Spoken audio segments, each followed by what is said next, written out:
HALT being stationed here.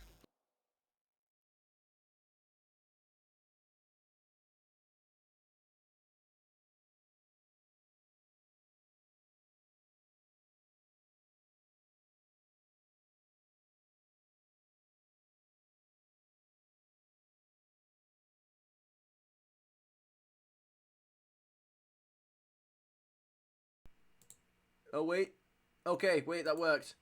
Okay, that was weird that that worked the way it did, but it did. Okay, wait, guys, it worked. I fixed it without ending the stream. Are you proud of me? Okay, cool. I can get the tweet out. It's all fine. Wait, hang on. I need to get the tweet up again, first of all. No, wait, that's not how you do it. There you go, drafts. That's the what? No. Wait. Wait a minute, did I send it? Oh, wait. Wait, what?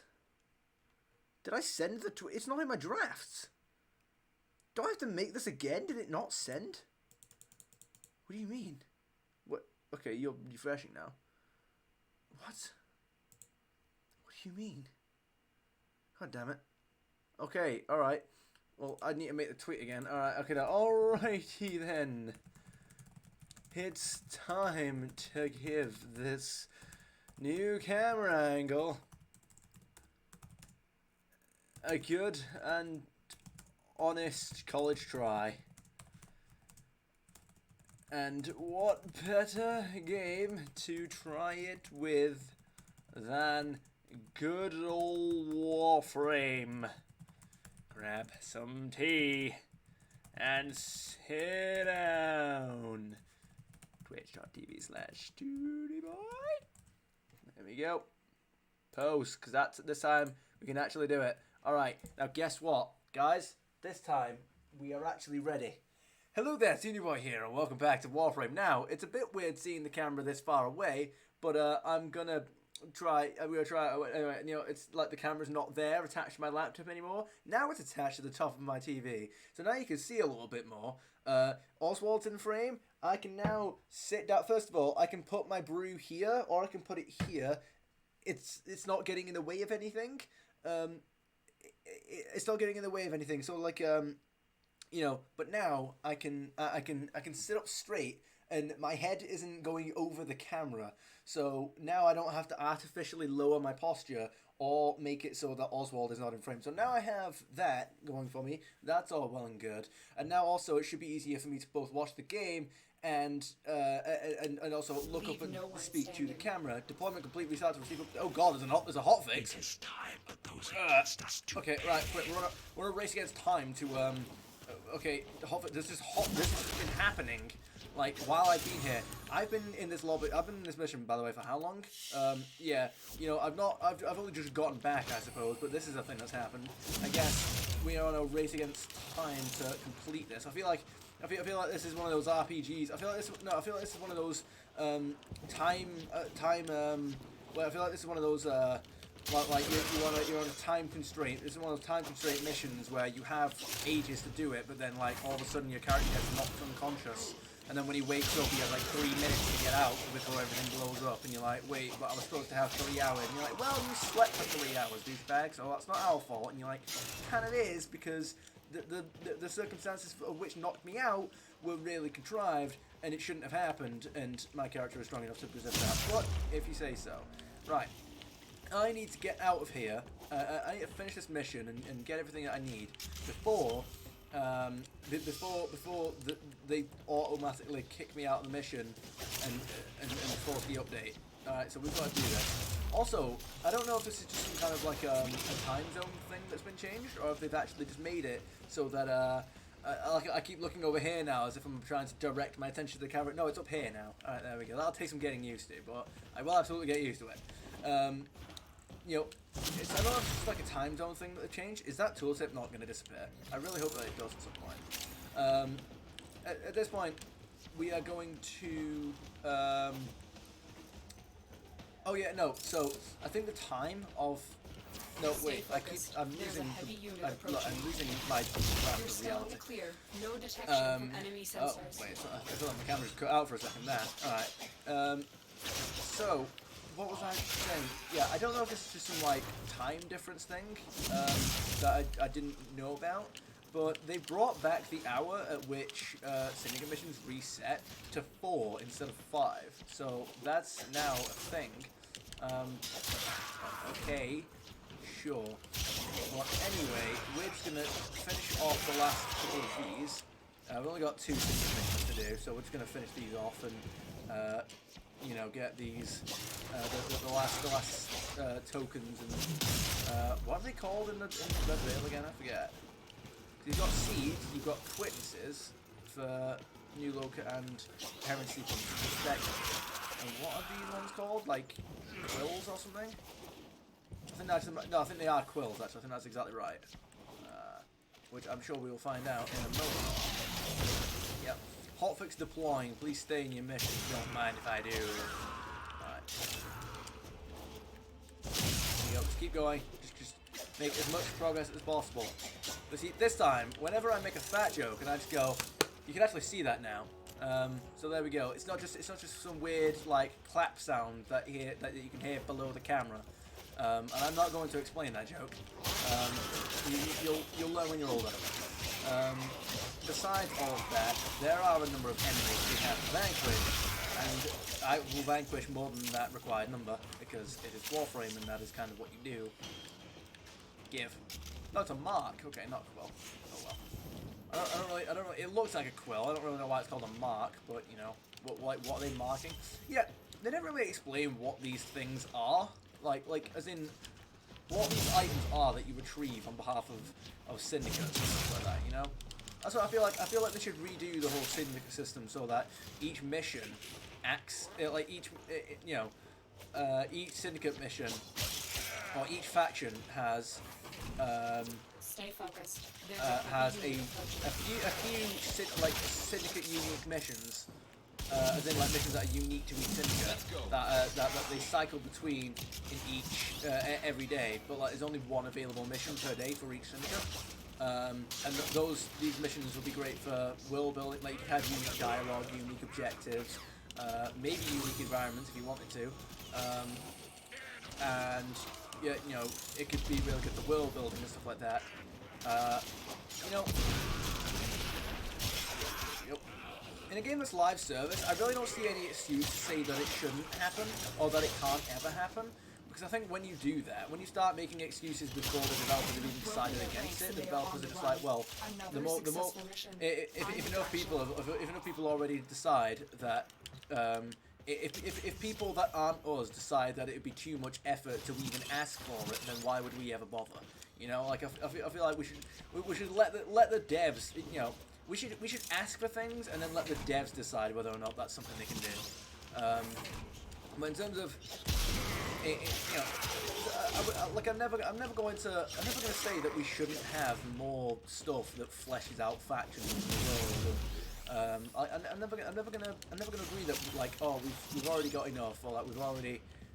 We don't need more that does this. Like, yeah, if we had a completely unique system dedicated to syndicate factions and earning standing with them, that wasn't just literally the exact same missions that you're always doing all the time, but this time, but you know, we've just artificially decided that these missions give you standing despite them having absolutely no relevance to any syndicate whatsoever. And like none of the syndicates are in any way different from each other, even thematically. They're essentially just a single pop-up box in the corner of at the start of every syndicate mission, and like what, they are a different symbol on your faction screen. That's about it. Yeah, they're not unique in the slightest. Like, you know when Steel Meridian says, you turned your back on a lot of innocent people, Tenno? Like, you know, she starts reprimanding you for turning your back on innocent people that need your help.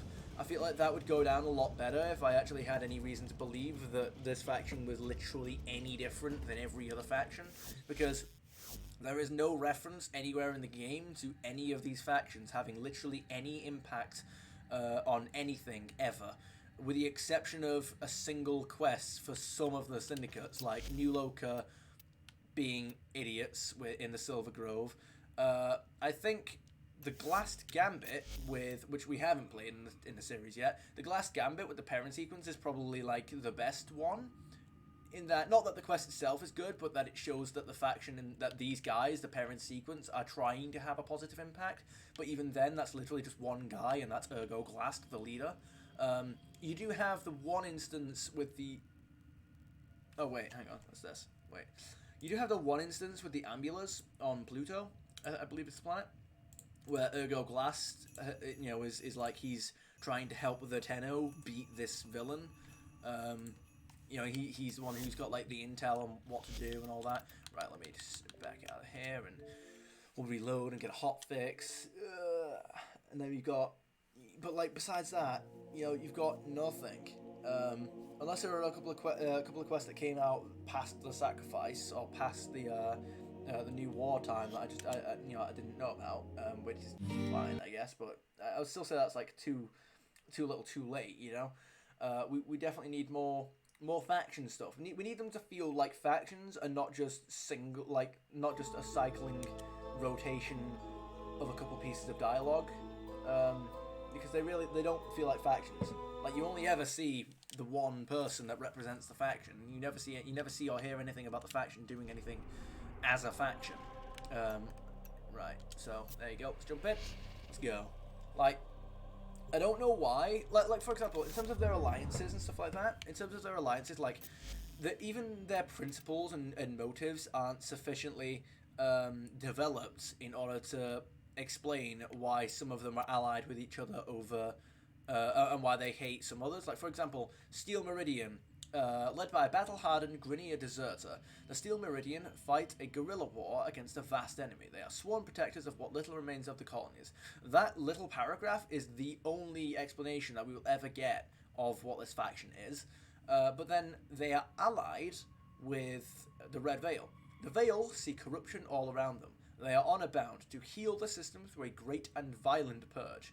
No cost too great, no blood too precious. Now, I feel like the Steel Meridian would be opposed to these guys, if anything, or at the very least neutral, because why would they be allied with somebody who considers no cost too great and no blood too precious? These guys are essentially warmongers. They are conspirators who see corruption everywhere. Like, they want to purge the system. That doesn't mean, like, purge all life in the system like the Reapers or anything like that, but that does mean that they clearly don't seem to, they're not described to care at all for innocent lives or collateral damage or anything. They're essentially bloodthirsty, purge the system. They want to heal the system through a violent purge. Like, I feel like the Steel Meridian, who essentially wants an end brought to the war, a defected Grineer. I don't know how a Grineer deserter comes about, but oh well. Like, they fight a guerrilla war. Like, what does it mean, guerrilla war? What kind of guerrilla war are you fighting? Do you have armed ships? Do you have a fleet? Do you have, like, how does any of that interact with any of these guys? Why are Cephalon Suda? Wait, okay, I can kind of understand why Cephalon Suda would be opposed to the Red Veil, because Cephalon Suda wants, like, to preserve and collect all possible knowledge in the universe. Abhorrence of destruction, you know, like, she's got an abhorrence of destruction, which would seem like it's opposed to Red Veil, who simply want to destroy everything they deem as evil. Why is she opposed to, like, why would she be, I can kind of see why she would be allied with the Arbiters of Hexis, who are essentially seekers of truth. Their founding principle is just truth. It's knowledge. It's discipline. The dogmatic arbiters seek a truth through discipline and practice. They reject the Tenno as warrior mythology, a lie constructed to limit their potential. Now, it's not really explained what on earth they mean by that, but oh well. Yeah, like, okay, so that's why she would be allied with. That's why they would be allied with the Arbiters of Hexis. But why would they be opposed to New Loka or the Perrin sequence?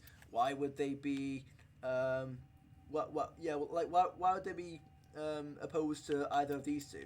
Like, I feel like most of these guys, I feel like the Red Veil are almost, like, obviously the villains of the pack. Like, I feel like most of these guys would probably be on each other's team. Like, Steel Meridian wants an end brought to the war. She wants to protect innocent life. Cephalon Suda just hates destruction, full stop. The Arbiters of Hexus want universal understanding brought to the system. They're not exactly big fans of war and violence either. They want everyone and everything to reach their true potential via discipline. And the new Loka wants the restoration of humanity and the repopulation of Earth. The parent sequence wants to. They essentially want to bring financial stability to the galaxy. Their goal is to restore order by bringing prosperity and direction to the violent world they study. Red Veil are essentially like the Red Veil seem like easy pickings almost for like they are the splinter faction that takes all of these and thinks that these like the Red Veil would take all of these factions who are all on the same side, sees them all as pussies, and thinks, no, we're going to destroy evil at its core, and we are going to burn evil from the system, blah blah blah. These guys are like the rogue splinter faction that it's like, this is the Citadel Council, this is Cerberus. That's like what these descriptions tell me, is that all of these guys are on the same team. But no, just for the pure sake of gameplay balance, they've made it so that the Red Veil, you've made it so that there are each faction has one ally,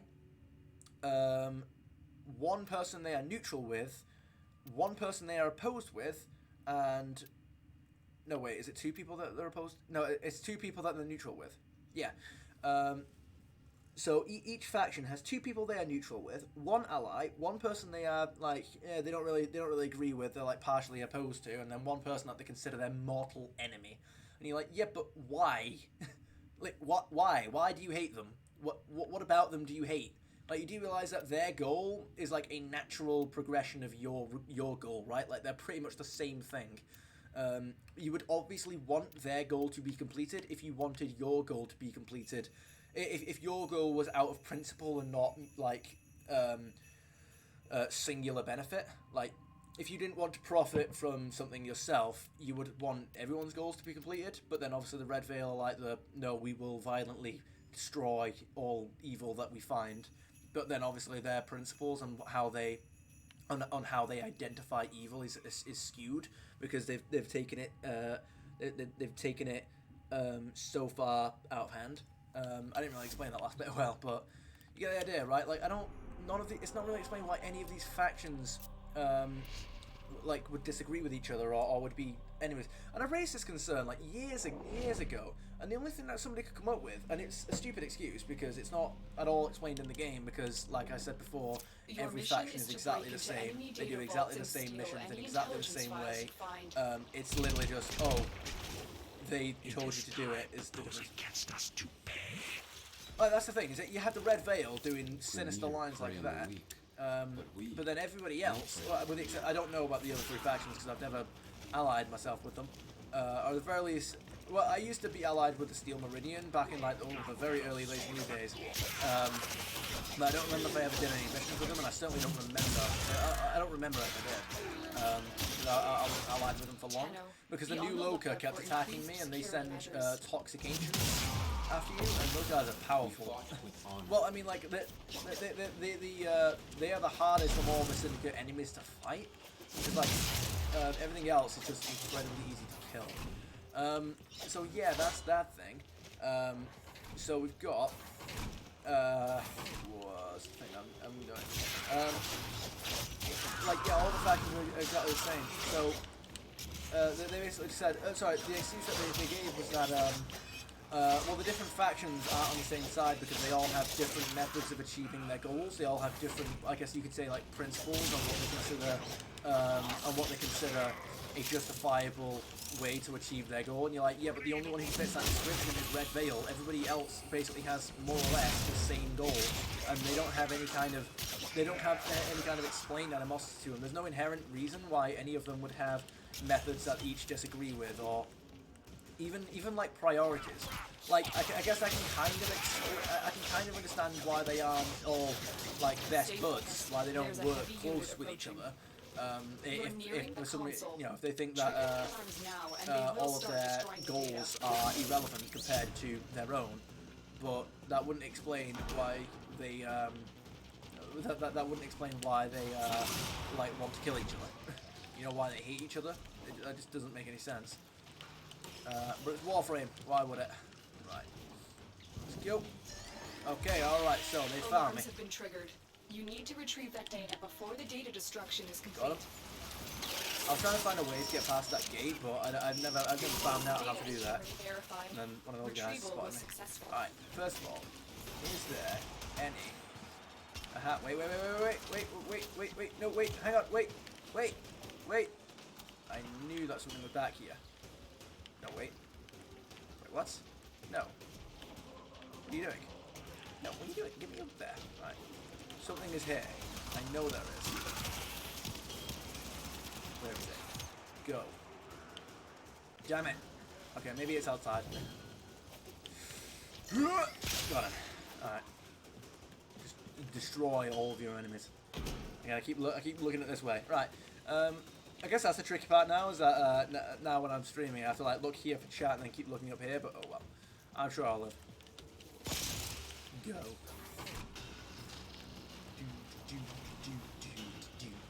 How am I getting out? It'll be at the top, but... No, wait. Oh, damn it. There we go. Right, we got there in the end. Go. Oh, god damn it.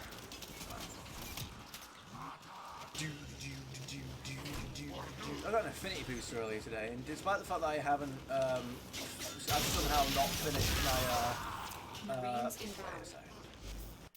Wait a second. Wait. What? What?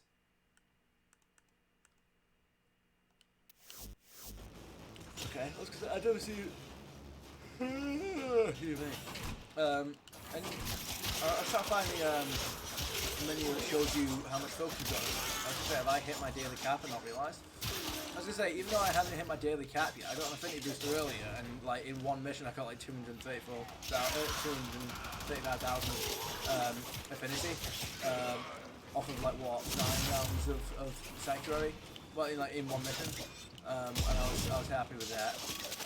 Yeah, I don't think that there would ever be a necessity for me to have a weekend booster and an affinity booster for the purposes of focus. Yeah, for the purpose of focus, there would never be any reason for me to do that. However, if I was to do that and try to level my equipment up, then we'd be getting somewhere. And I would like that destination. Yo. I need to figure out like how effective Sanctuary is at leveling something up like a primary weapon, but without using that primary weapon. Excuse me, like, can I bring a weapon in but like never use it? Is basically what I'm getting at. Oh, no, I don't want to be down there. Being down there is rubbish. No, I'm stuck. There we go. Get me out, please, so I can continue with the grind. Again, I was almost ready to like look to the side, but no, that's not quite how it works. Alright.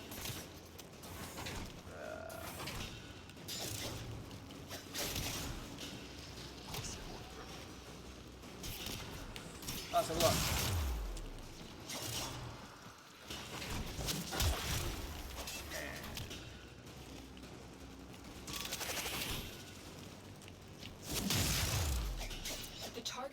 Oh, so it is. I remember doing this in the second dream, but I still don't remember how to do it. Start destroying data. Right, go.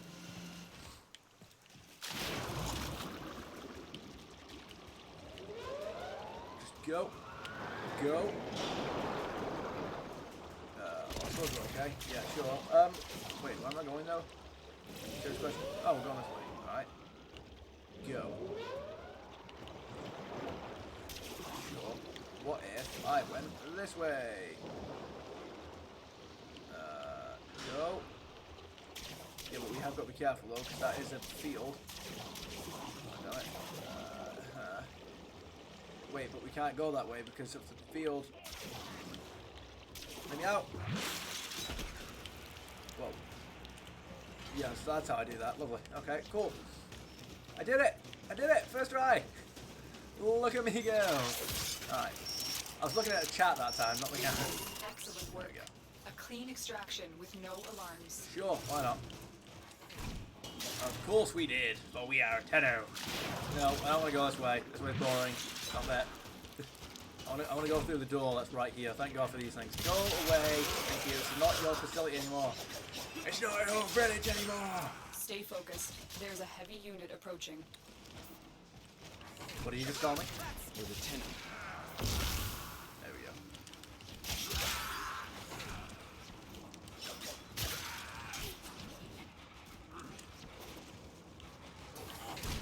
Alright. Please tell me that I can find 3 more marks at this area down here. Okay, first of all, that wasn't quite where I should have been, in my opinion. Got him. There's one way of getting there. Right. Well, that's probably where... No, wait, hang on.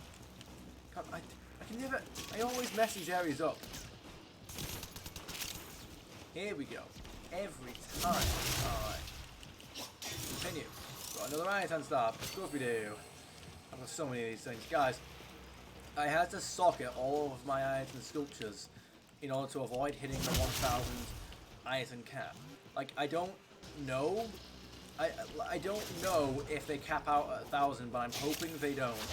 Because I'm not anywhere near playing the sacrifice in like the way I've paced it. Obviously, like I can play it whenever I want, really, but here we go.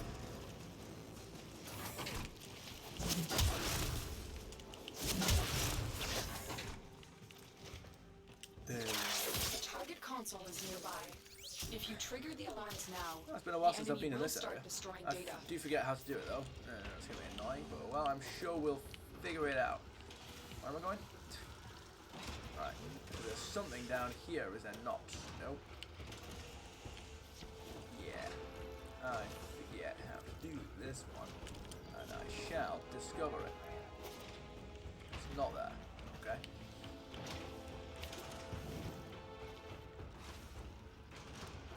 There's a vent somewhere, I know there is.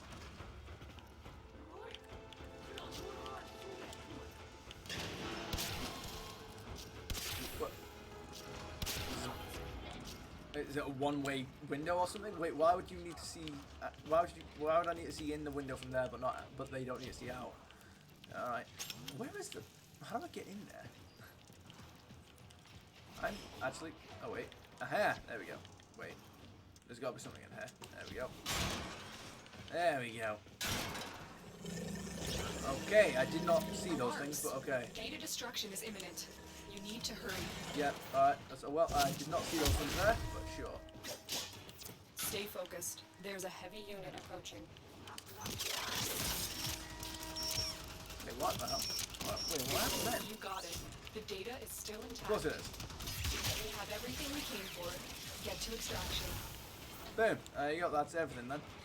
We should probably disappear. Do we still need to get rid of the lockdown, or have we already gotten rid of that? I'm not actually 100%. I'm sure we will find out very much momentarily. Boom. The lockdown is no longer active. Which means we can go over here, get the marks. There we go. Good. And we can proceed. There you go. Come on. Give us the last one. And an auto sculpture while you're at it. I'd very much appreciate that. Come on, I believe in you, game. I believe in your charity. Well, you gave me one of these, but you didn't give me an auto sculpture. Damn it. Oh well. You gave me a science star. I'll take that.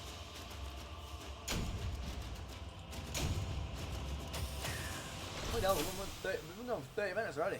Okay, sure. That's the thing.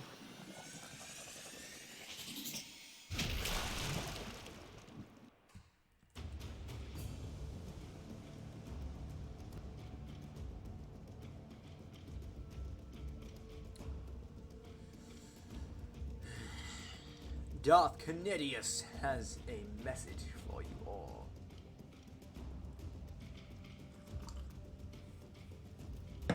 Indeed. Right. Let us continue. Right, well, what do we have to? What alerts we gotta do? Help Clem. Krakata. Sure. But the thing is, though, is that I want to do more, farming. Should I do these? I mean, I feel like I should. I feel like, yeah, I should be doing these. Participate in sub-invasions to earn rewards. Yeah, blah, blah, blah, blah, blah. The Fomorians are going to be here soon. The Fomorians are going to be here soon. I shall try and destroy that thing. We got Forward Manifestation. Should I just do that then? Detonite Injector? I mean, maybe. Let's have a look. Interception, Defense. I don't really care about any of this. Sure. I say, let's do some of this stuff. Forward Manifestation, Detonite Injector, we can get some of that. Muteless Allied V Coordinate. We'll help them out, shall we? We'll help them out. Let's do it. We got Assassination. And then we got... Yeah. Oh, wait. That wasn't what I meant to say. Yeah, you. What's this stuff over here? I guess that's just another invasion that thing I'm going to get over. So even though I'm on the Grineer side in this, can the Grustrag show up? Because I've heard that it's not actually about... I've heard that it's not actually about the Leave no survivors. I never understood why the Lotus is whispering. One of our spies. The thing is that it's not even. It's not even like the enemies can hear her. Alright, anyway. I've heard is that it's not actually about whether or not you're fighting with Grineer, but whether or not the planet you are on is actually on the Grineer controlled planet. That's what I've heard. I never liked how short that. Did it look like I had you equipped? Yep. Just gotta do that 2 more times, and then that's it, we're done. Yeah, mate. Target acquired. Of course. Take them down. I don't know what you mean, Lotus. Let us proceed. Target down. Assassination contract complete. You say that like anything else was supposed to happen. Yo, damn. So we're gonna have a stalker on us again, but oh well. Us anymore. Let's get out of here. Yeah. I'm just waiting for like the lights to start flickering white or something like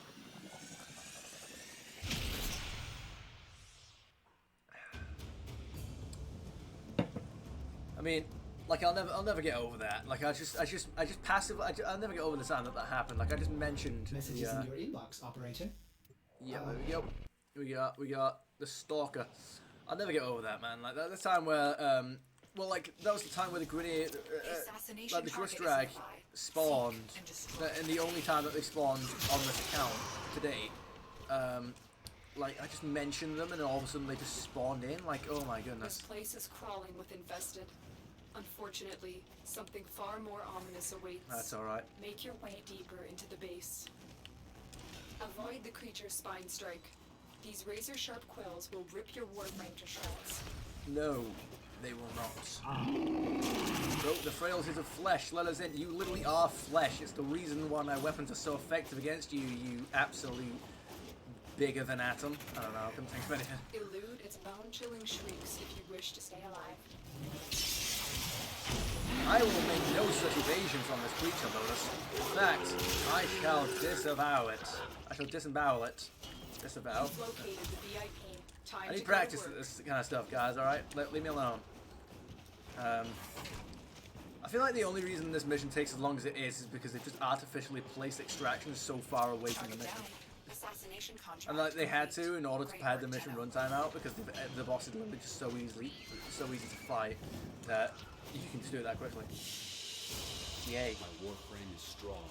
Not nearly as much as it shall be. Let's get out of here.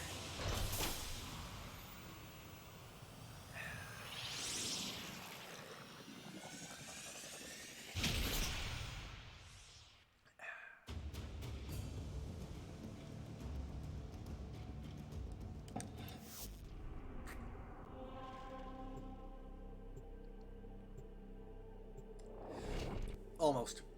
Almost. But not quite. There we go.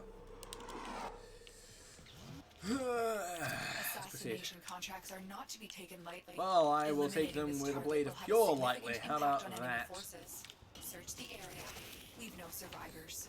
Lead no survivors, This place is crawling with but infested. Lotus, but Unfortunately, the Grenier something are our far more ally ominous in this awaits. mission. What do you Make your mean? way deeper into the base. Avoid the Oh, creature's good spine wasn't it? strike. These razor-sharp quills will rip your warframe to shreds.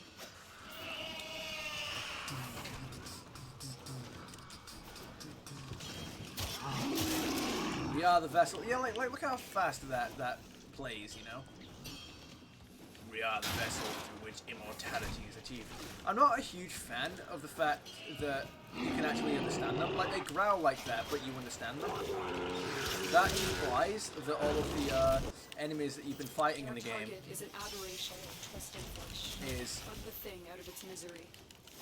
that implies that every enemy faction that we've ever fought in the game is all speaking the same language, which we know they're not Target because spotted. we Stay can sharp. hear them This one speaking. is a handful. Well, actually, I mean, we don't know that they're not, I suppose, but I mean, I'm pretty sure. I'd have to watch it again, actually. At least in the original intro, but then again, I guess we can't really consider that canon anymore because that's why they changed it. The Grenier, like, trying to speak their own sounds a teeny bit like a grunty sort of English language when Vor is trying to capture you, stuff like that.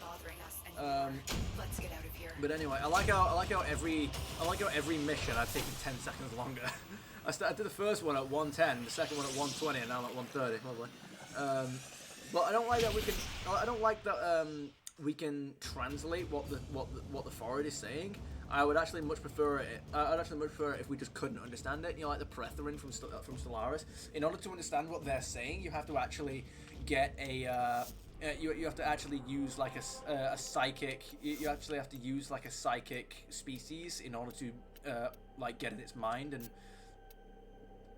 translate what it's saying.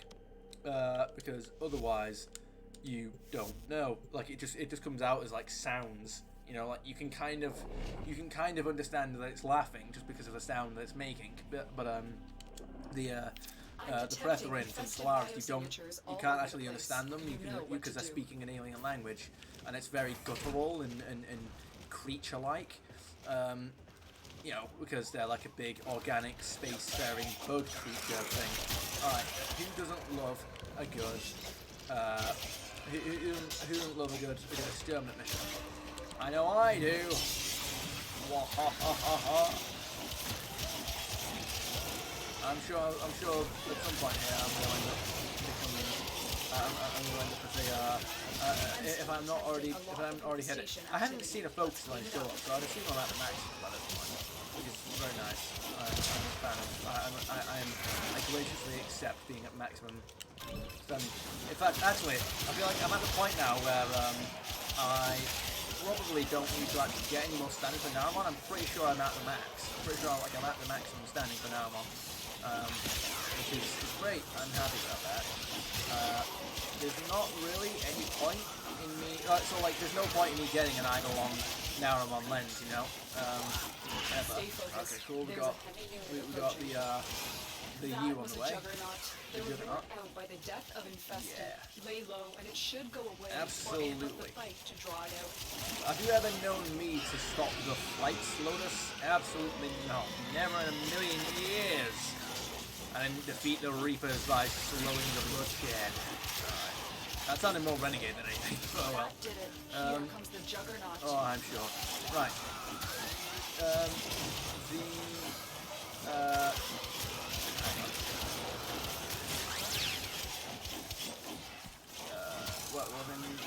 Oh, look at that, it's the Juggernaut.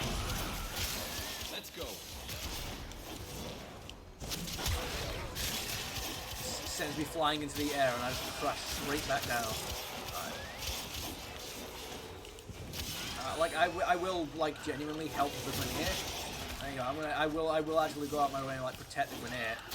There we go. Like I'm helping the Grenier retake this place.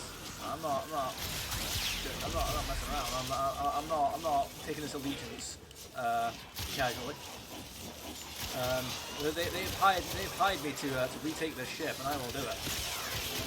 They've hide my health and I will do it. And the thing is that I feel like this idea of even as dangerous and as bloodthirsty and as cruel and evil and as ruthless as the Grenier are, I feel like the fact that we're helping them fight the Infested because the Infested is that dangerous of a threat when not in the game, I feel like that is such an underused aspect of Warframe. Like, I don't think that like the Infested are almost powerful enough to be a main villain status, but they're just look at that, it's a Stalker. Look at that.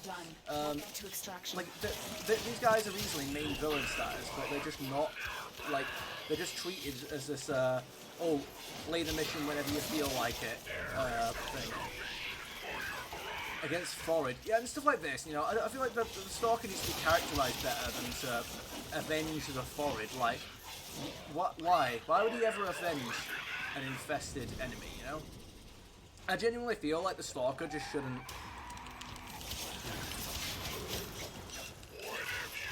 yeah, there you go.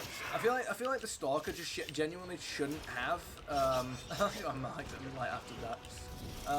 I feel like the Stalker just shouldn't have... like marks. I feel like the Stalker should actually just permanently like be ready to attack you. First of all, I feel like the Stalker should be able to show up at any point, with the exception of maybe something like Sanctuary or the Simulacrum. I feel like the Stalker should be able to show up during pretty much anything, at any time, like no matter what. I don't think, I feel like he should be marked. I feel like you should mark it, I feel like he should just, like, show up literally just whenever. Like, assassination missions, syndicate missions, just all of them, you know? He should show up whenever the hell he feels like it. And, like, I don't think that they should do this whole idea, like, oh, he's paid by... Like, because the idea I think that they're going for is that he's paid by some of these factions to help, for him to target you specifically, which doesn't make any sense because the villain is still alive despite us killing them. I mean, that's never made any sense in Warframe, but oh well, I guess. Search for the source of the infestation and exterminate. But also, I really feel like they need to try and explain that. And I don't mean like the players explain it with a poorly explained mechanic that they've introduced specifically so they don't have to explain anything. Eternalism.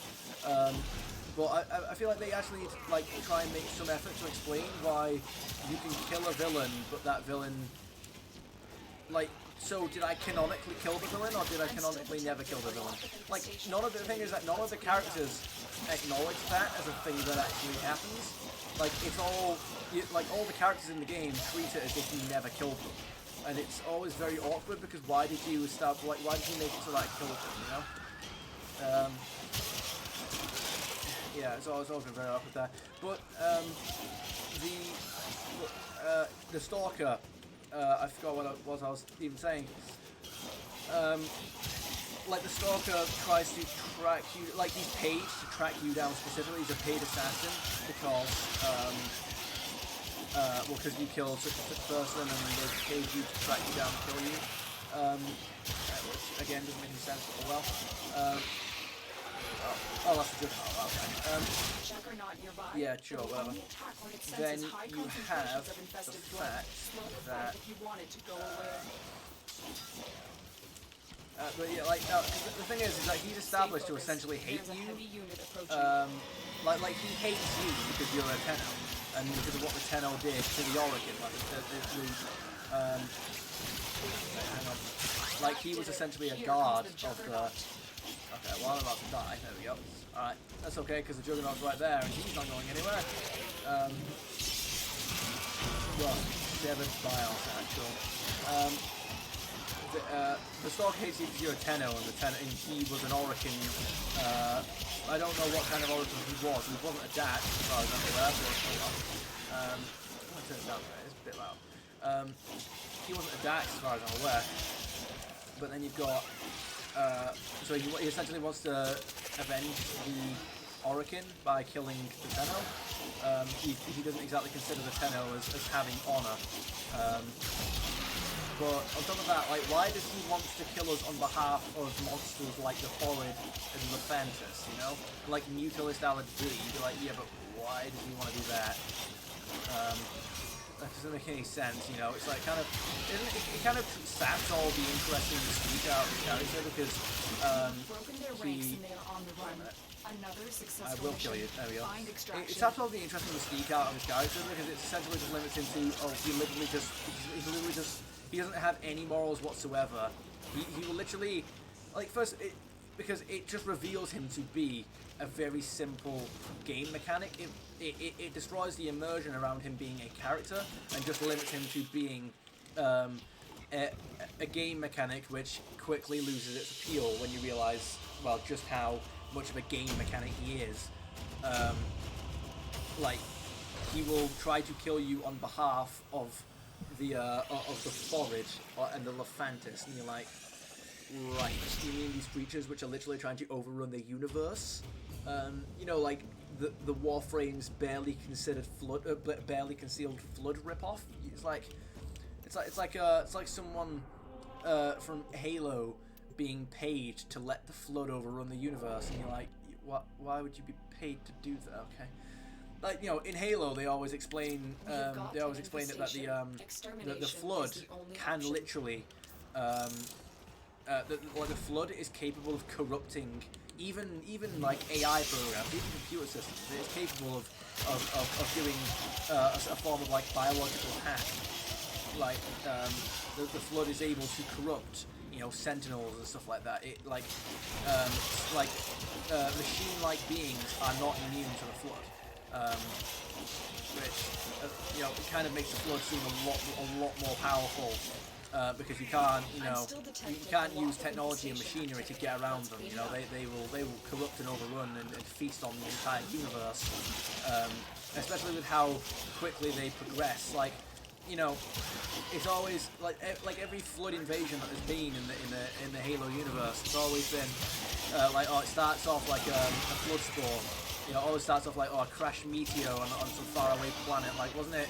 Wasn't there like a forerunner or something called Soma? I can't remember. Soma's painting or something like that.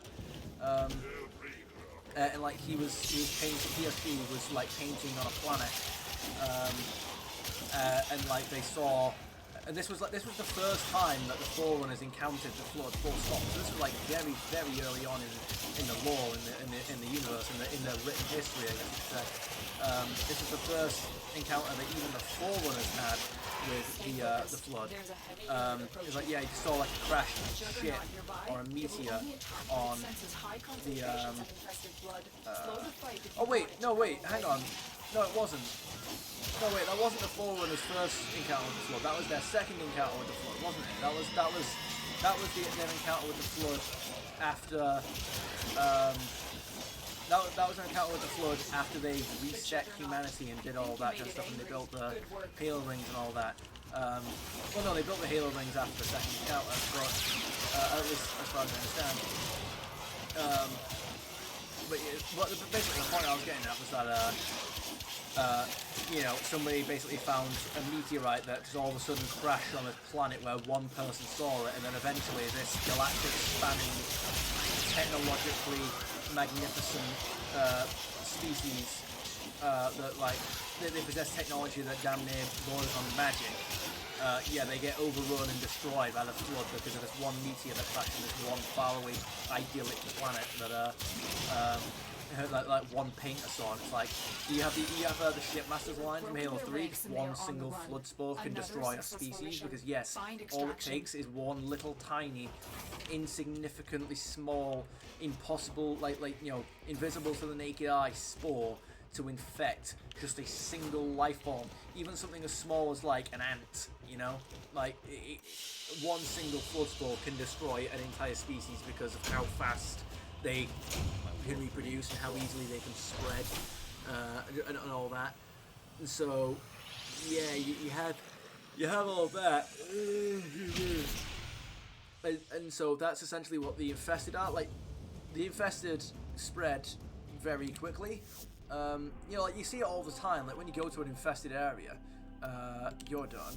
You go to an infested area and you see all the infested all around the map. You see all the bulges and the spores and all this kind of stuff, and you're like, the only reason this doesn't. The only reason this doesn't like immediately turn into a universal, like the thing is that with the amount of Set off with- the with alarms how, and keep the infested busy.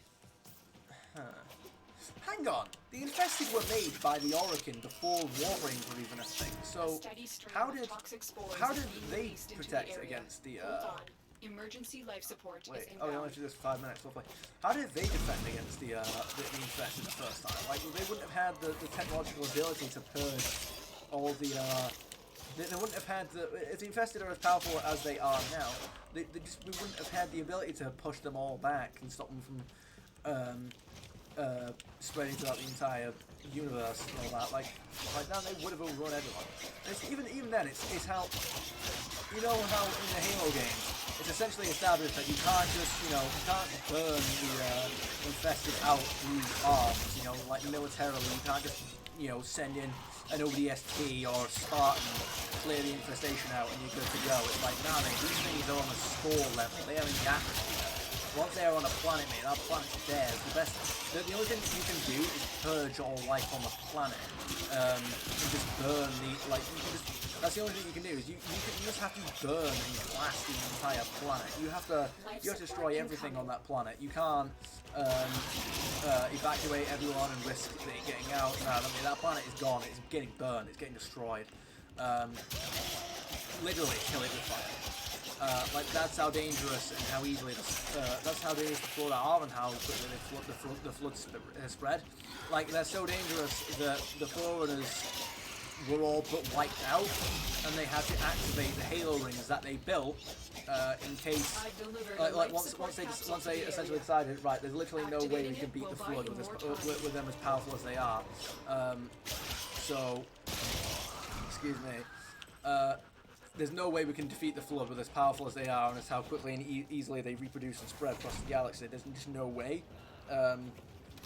So, best that we can do is literally to we had to activate the Halo rings, destroy any and all Flood that are obviously in the galaxy, but also just purge the galaxy of all life, which doesn't include humans, weirdly enough. Yeah, that never made any sense. They never explained that. At least not in like the games or anything. Yeah, you're like, wait, it killed their food, but it didn't. Okay. Yeah. Yeah, the limitations of the Halo rings were never really explained. Like, so they said Halo doesn't kill Flood, it kills their food. So, in other words, I think the implication is that in order for it to kill the Flood, given the fact that they are at the spore level, you would have to essentially burn the atmospheres of every life in the planet, of every planet in the galaxy, which would, it would kill the Flood, but at the very least it would be the most sure way to kill the Flood. But at the same time, it would just kill like all life in the universe. But it would just destroy like all life in the galaxy. There'd be pretty much no way for life to evolve after that. Like if you burn the atmosphere, if you burn like every planet in the galaxy, then there's just no life will stop. So obviously they can't make the Halo rings do that. So instead they make it so that it destroys all living organisms to a certain point. But obviously life over the course of millions of years can evolve again. But hopefully in the time that it would take for life to evolve again, the Flood would all die out. Because they would just starve. They would just there wouldn't be any food to harvest. But then the Chocolate Spots decided to keep them in a lab, or to keep samples in a lab, so that if were any unknowing idiot to unwittingly release those samples by exploring these, by just happening upon them and not knowing what they are because they weren't alive when they almost ravaged the galaxy, it would release the Flood and they would spread throughout the universe again, and we'd have to activate the Halo rings. Yeah, I don't know why we kept those around, but I think it is acknowledged in the Halo universe that the Prothean, the Forerunners that did that were like they kept the samples around for further study. I don't think it's not exactly parrotage in the Halo universe as like a wise decision. It is recognised as like an error, at least I believe. But goddamn, one error. Yeah, let's wipe the entire galaxy of all Another life in life order to make support sure that under capsule no is now circumstances available. does this alien species ever consume all life and also progress beyond the borders of our galaxy to the universe beyond. But just in case we ever get curious about what the species is and how it works, and let's, we'll wipe the galaxy of all life and make sure that this species never gets out. But we'll keep some of them around just in case we want to take a closer look at them in a bit, But wait, we won't be alive when that happens because we're wiping the galaxy of all life, except these When you need creatures. it, extraction is ready. Anyway, I'm not sure how much that's explained in the universe. I'd have to watch that log again. The Guilty Spark log from Combat Evolved, because it's in one of those terminals that it's explained in the first place that the Forerunners kept the flood samples as backups. I'd have to watch that again to see if he explained why they considered it a good enough decision, considering the fact that they also considered it a good decision to wipe the galaxy of all life. Well, I mean, it does say all life within 3 radii of the galactic center. The thing is that I don't know how much a radii is. Does that mean like all life in the galaxy? Does that mean, 3 radii in the galactic center? Let's see if I can look it up now. How far is 3 radii of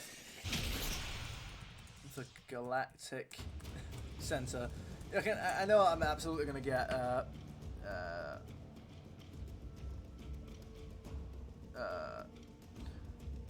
the Milky Way galaxy has a galactic disk that goes out to about 50,000 light years from the galactic center.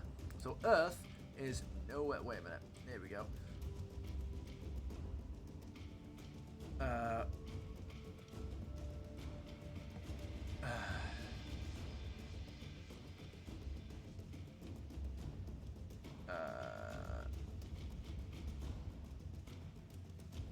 Wait a minute.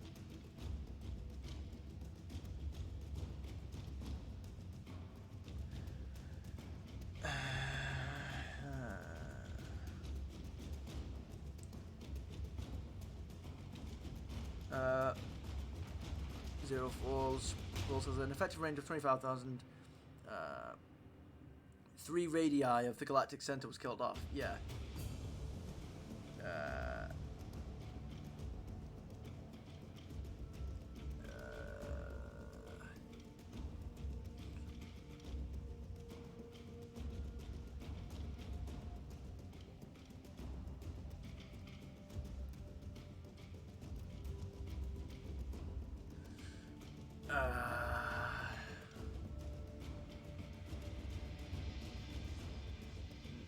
No, this is one of those things where When in Cetus, do not drink the kombucha.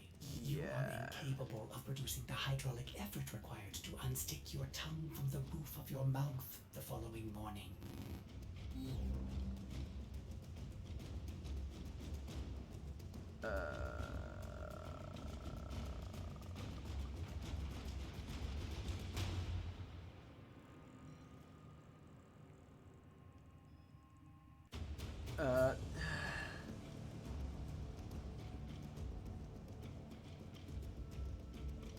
Yeah, I still don't know how much a radii is. What is a galactic radii?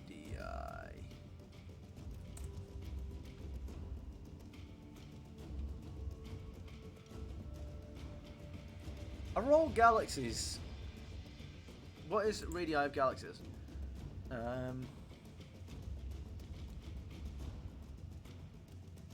The radius which encloses half of the light. It's effective radii, the radius which encloses half of the light. What does that mean? Yeah, I don't know what that's supposed to mean. How big is a radii? The distance from the center of a circle to any point on the boundary is called the radius. Oh, yeah, it's radius. Okay.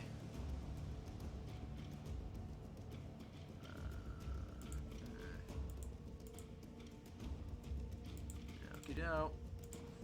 I guess I'm not figuring that one out. Right.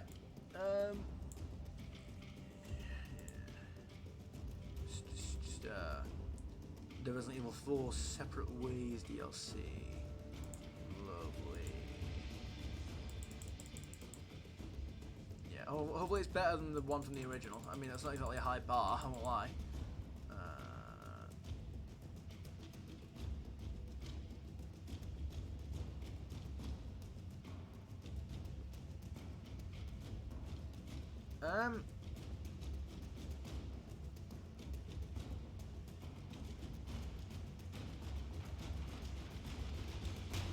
Just watching a clip on Twitter of the Marvels.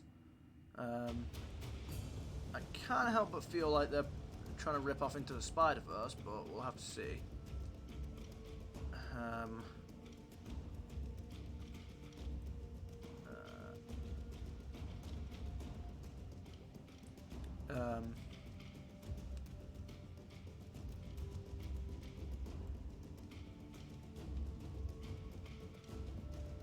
I mean, Kamala's powers look super cringe.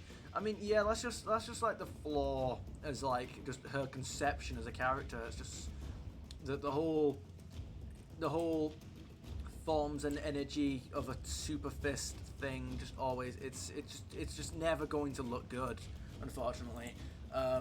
It's just one of the things. It's always going to look stupid, but the best that we'll be able to get is you know, a sensible application of the power. Like, you know, okay, let's have the character, as long as we understand what the power does and what its effects are, and then we have the character use it in sensible ways to achieve what the obvious goal is, which is to defeat an enemy and to save life, then that's like the best. That's all I really care about. It does look stupid, but honestly, as long as it's it's being used correctly, I can ignore it, I suppose, or cut them a bit of slack, I guess. I don't know that. I mean, yeah, I'm happy for people to try, but I don't know that there is a way to make that power set look not stupid. I feel like just as an idea, as a concept, it will always look stupid. Just the idea that this tiny girl like forms this massive purple super fist that she hits enemies with. I don't know, man. Like, hearing it's like you know, like how in live action One Piece, I feel like the reason Luffy gets away with having that power set, I mean, first of all, his proportions don't seem to, well, besides that one scene in I think it's episode 5. Anyway, the reason why he gets away with that power set is because as an IP, that series is meant to be like not nonsensical completely, but it is meant to be very humorously entertaining. It is meant to be very like humorous and whimsical. That's the word I'm after. It is meant to be like very whimsical in that, like, yeah, it's not meant to look cool, so to speak. In you know, his power set isn't supposed to look cool and sensible like a superhero. It's, I mean, the source of his power is called the Gum Gum fruit, and he calls all of his moves the Gum Gum, whatever he wants his move to be called. Gum Gum pistol, Gum Gum battling, you know, Gum Gum battle axe. You know what I mean? Like, he calls all his moves Gum Gum something. It's like, yeah, that's why his moves look like that. You kind of have that excuse, but in a Marvel product where, you know, like, you've got this character supposed to be fighting alongside characters like the Hulk and Captain America and Iron Man and, you know, all these characters. You've got a Thunder God who can summon lightning, and he fights his enemies with a mythical hammer. You're like, okay. You're like, alright, okay, cool. And then you've got, you know, you've got a 70-year-old super soldier who's thawed out, of ice. He's got military training. He's incredibly precise, disciplined in terms of his superpowers. He's very physically strong. He's agile. He's got superior stamina. durability and reflexes, all that kind of stuff, as well as being an expert military tactician and all this, and he knows how to coordinate teams and stuff like that.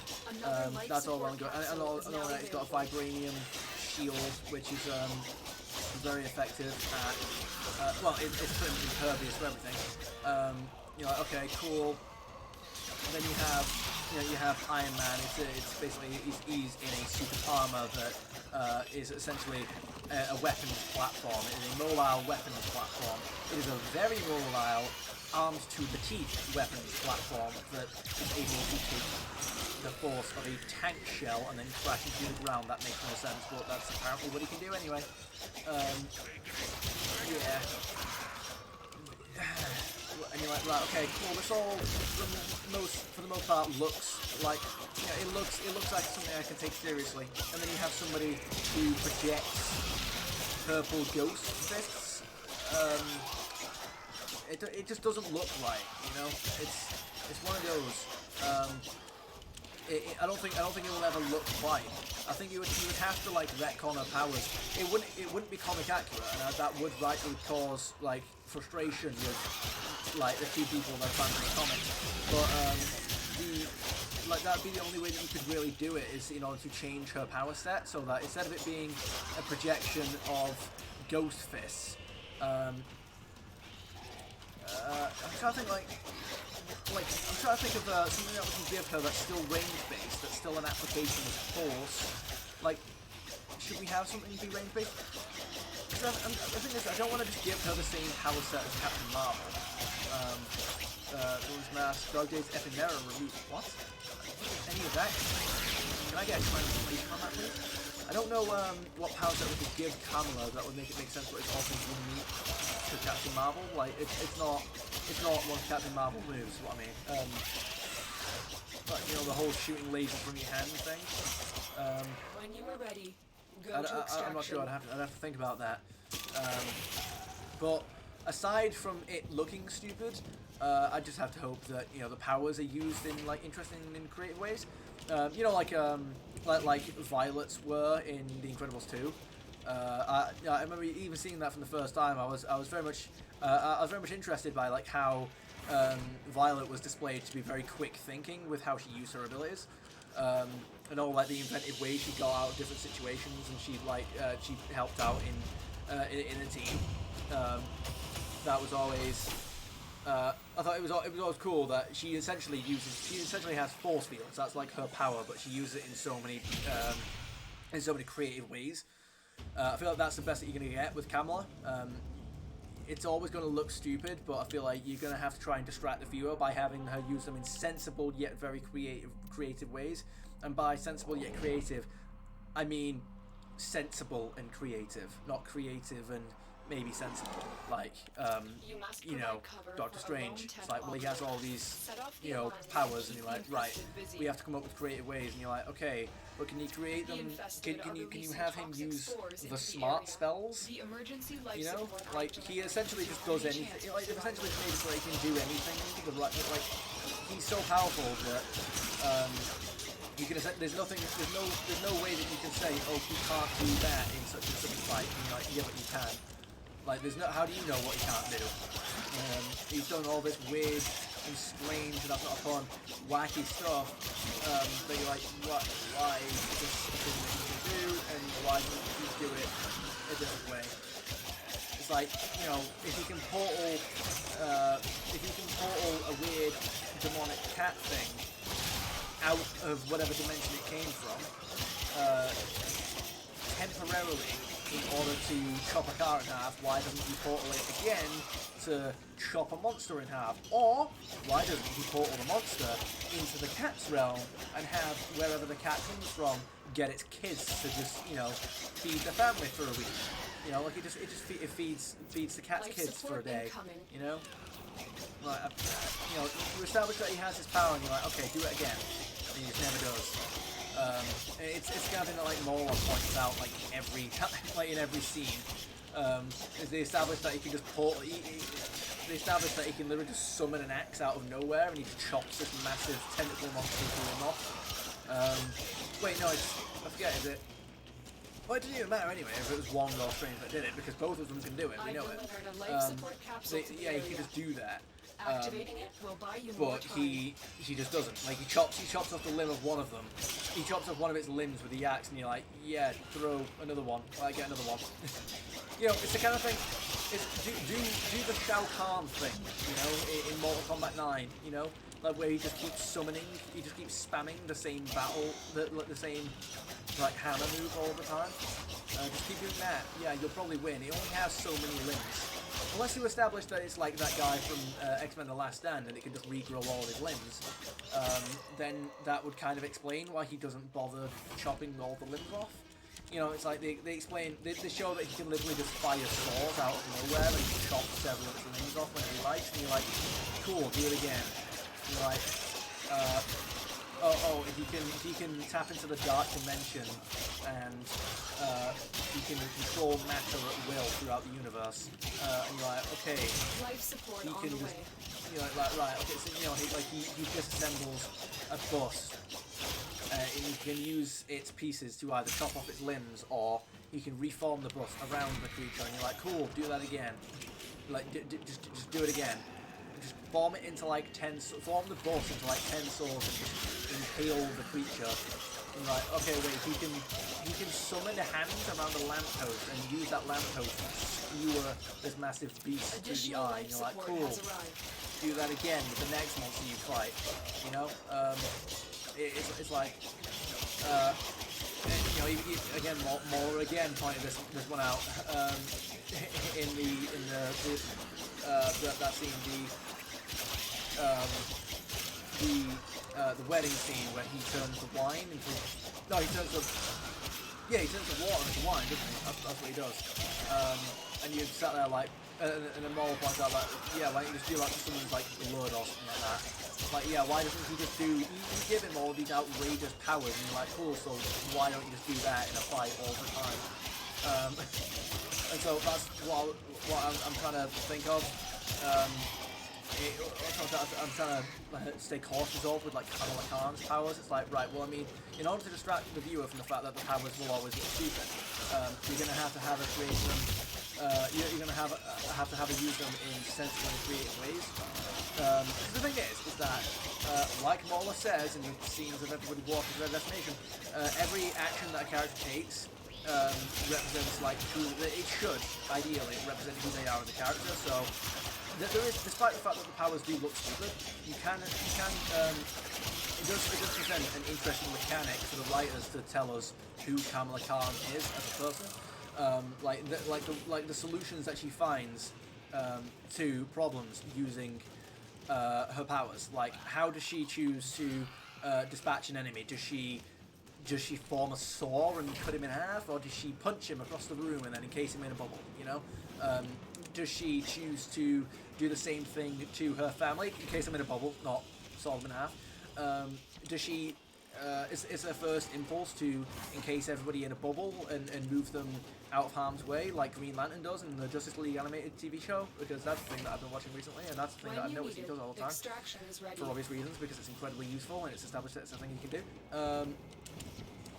So it's like, right, but every time that Kamala Khan uses her powers, the thing that she chooses to do with that power in a split-second decision in any scenario shows us what her priority is in any situation. That shows us like who she is. So again, despite the fact that the power itself might look stupid, you can still tell that you've got a prime opportunity there, with her powers seemingly being more or less will focused. In that, you know, it's not that she controls like ghost fists or anything. It's that she can manipulate energy around her or something like that.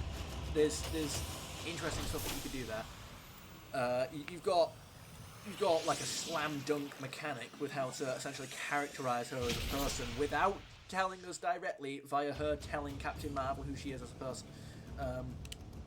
Yeah, you can do a lot there. And here's the thing, as much as, you know, it is too little too late in that we're how many movies into the MCU now? Captain Marvel's barely been in any of them because nobody likes her, for the specific reasons that are contrary to what I'm about to highlight now. But I'm going to. But what I liked about the Marvels trailer, or at the very least the one that I saw, The one that was like at the beginning, it's trying to copy Infinity War, which I didn't like. I like that they're trying to give Captain Marvel like a character. It's like they're trying to walk back on everything that we hated about her in the first place. Like she's this smug, reckless person who can barely even be described as an anti-hero. You know, like she fears nothing because she's so powerful that nothing can stop her. And she thinks she's better than everyone. And the thing is that her power level, as displayed in the movies, pretty much means she is better than everyone. And yet we see so little of her, we don't even know what it is that she's been doing all this time. You know, basically everything that we've hated about her up to this point. But then in the Marvels, I don't think we see like one scene of her not being shook at the idea of this villain. Again, I don't like the whole disciple of Thanos thing that they're going for. I don't like the whole aspect of it being it's somebody who will finish Thanos' work. I don't like her being the Kylo Ren of Marvel. I feel like if there's anything that you should be taking away from Disney, it's the criticisms. One of our spy cells has been lost investigating But anyway, this well, abandoned I mean the sequel trilogy, sorry, because I mean they're all Disney anyway. Is responsible. But you have Listen for its screams. This will mean we're getting shut up, that close. was. It's like Captain Marvel seems like genuinely shook at how powerful and dangerous this villain is. It's like she's like a shot where she seems like really sad. She's like looking up at the sky at something that's probably happening off camera, and it kind of gives me the impression it's the kind of look that you think someone might give if they were trying to protect a planet, they failed, and they are watching that planet get blown up or something like that. They're watching like Captain Marvel seems like genuinely shook at how powerful this villain is. She's not doing the usual smug, last time you didn't have me approach like she did with Thanos. You know, it's like it kind of gives me the impression that she's fought this villain before, lost, which might exactly be the setup that we're going with, and she's like afraid of this villain, and she's trying to convey to these other heroes just how dangerous of a villain she's supposed to be. And it's like when she's doing the line about how many planets this person will kill and how many people will die as a result, she seems like genuinely shook at the idea. Like she's very, very, very much concerned. And it is too little, too late. But at the same time, I don't want to dissuade the effort. You know, I'm like, look, Brie Larson can act. Brie Larson can act. She's not like the best actor in the world, as far as I'm aware. She could be, I guess. I don't know. But the thing is, it's like you have to give her material, just like any actor. You have to give them material to work with, and it's like we memed the hell out of it for so long. We made fun of how smug and assholey she was throughout all of her presence in the MCU, minus I guess a few scenes with Nick Fury. But it never really occurred to me until we saw those lines from Brie Larson in the Marvel trailer. You know, of her basically saying, like, she'll destroy hundreds of planets. Like, she's not, like, she seems very much shook at her inability to protect people. And I'm like, damn, that's like an interesting characteristic that we've just spontaneously landed, that we've just spontaneously crash landed on Brie Larson right now. On Brie Larson, on Captain Marvel. It's like, yeah, the idea that, like, she... Like this villain is more powerful than her. Like not just that, but like the idea that she is failing to protect people, like she can't protect people. That like the idea that she's struggling to protect people, that people that she's trying to protect are dying. And that, like, as a hero, she's failing to prevent the destruction of all these planets. The idea that that's clearly having a very, very negative and relatably devastating effect on her. I feel like that, it's so refreshing to see that. I never, like, we memed on it for so long, but I don't think it's actually sunk in how much we've missed stuff like that. Like, just that no dialogue shot of Brie Larson's, of Brie Larson seeming, like, visibly torn up. At what I can only imagine, because we don't actually see what she's looking at, but she's like, what I can only imagine is like a planet being destroyed or something like that. Yeah, I'm like, damn, if only we had this from the beginning, this would have been great.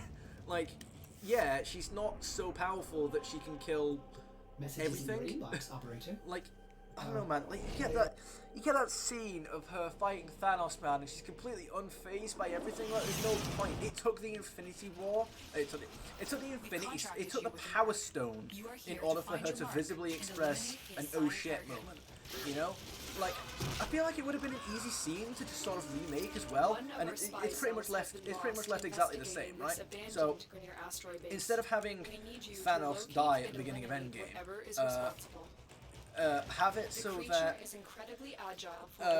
have it so that excuse me, have it so that what was that? No, thought. Wait, where am I going? I realised I'm not going the right way. Make it so that first of all, in her movie, you have to also recharacterize the hell out of her so that she's actually an empathetic, responsible hero whose main concern is the protection of others. Somebody who would like somebody who would. All right, chill out, nigga.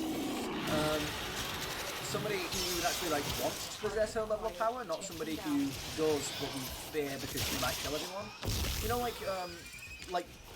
like the kind of person like Zack Snyder's Superman type of thing, right? Like we don't want Zack Snyder's Superman to have Superman's powers because he's depicted as this. Well, not always. But there's always this massive fear that he might turn on the world. Don't have her be that kind of person where everyone fears her just killing, going full Omni-Man mode, you know? But, so you recharacterize her in Captain Marvel, but then if it was to rewrite Endgame so that instead of killing Thanos at the beginning, they do what everybody thought they were going to do, and make it so that they try and kill him, but they fail, and Thanos defeats them and drives them off. Make it so that Captain Marvel tries to wrestle the gauntlet from Thanos, and then Thanos just headbutts her to the ground. And that's, I know it's a very obvious and it's a very obvious payoff that I'm going for, obviously. But Thanos just so effortlessly just bodying her to the ground with his face would obviously instill a sense of that's the power scale difference between them, right? Captain Marvel tried to wrestle the gauntlet from Thanos and got laid the fuck out, alright? Then you get to the end of Endgame where he's about to snap all of existence away. I think we should redo that bit, to be perfectly honest. Make it so that his goal isn't to redistribute the atoms of the universe into his own kingdom, I guess. Anything about orders? Okay, first of all, boom. There's no point in me deleting one over the other there, but oh well. Make it so that I don't know. I'd have to come up with something, but he's about to complete his mission. He's about to do the final snap that he's about to do at the end of the film, and then she jumps in, and despite the fact that he's significantly more powerful than her, she's still absolutely not unfazed, but she's not going to let the fact that she's got no help or backup nearby, that she's essentially yet again on her own fighting this creature. That's not going to stop her from still being the last line of defense between him and universal destruction. I still have the Infinity Booster, lovely. She knows how easily this guy could just lay her out like before, but she just doesn't move. But she's still there fighting him. The sentients are not laughing at my jokes. Did they adapt to my humor? Absolutely. Now, but then you can pay it off again by having Thanos just try to he's just trying to beat her up. He's trying to wrestle her away, but every time he gets her to lose a grip, she just flies back in straight away. And she's like a fly, you know. She's just incredibly persistent. She just will not leave him alone for even a second. She's just borderline harassing him, and then he gets to the point. She's trying to wrestle his arms open and wrestle the gauntlet away, and he just headbutts her, and it visibly, it very much visibly, hurts her. Don't have her just shrug it off with a big mean look. Don't have her shrug it off, but have it, not knock her out. She bounces back from it, not literally bounces back, but it hasn't quite gotten her to back down. It's not. You could have that, so at least then I'm, with Thanos being so close to ending the universe, I'm then at least at this point rooting for Captain Marvel, because I know that Thanos is more powerful than her, and I know what it means to Captain Marvel to be facing a being that is so evidently more powerful than her. I can recognize the achievement of her taking a headbutt to the face, which before had almost cleanly knocked her out, and she's now taking it full force because the universe is on the line. Whereas before, I've got no reason to believe that she's in danger. In fact, I believe that Thanos is in mortal danger just by being in her vicinity. You know. And then you've got, like, do you know what I mean? Like, it's so much easier to get invested. It's almost impossible to get invested with a character who is so impossibly powerful that the biggest main villain of the universe, which is almost unstoppable to every other person, essentially fears you in a 1v1 confrontation. Not fears you in a 1v1 confrontation, but, like, visibly fears you. Because of how, like, he just can't do anything about it. Like, if he didn't have the Power Stone, there would have just been physically nothing he could have done out of that situation. Like, I think it was theorized, or at the very least implied, that Thanos, at least, I don't know if he would have feared Odin, but he, like, respected his power. Like, I think it's implied that Odin would have posed a significant enough threat to Thanos that he didn't just go to Asgard and kill him.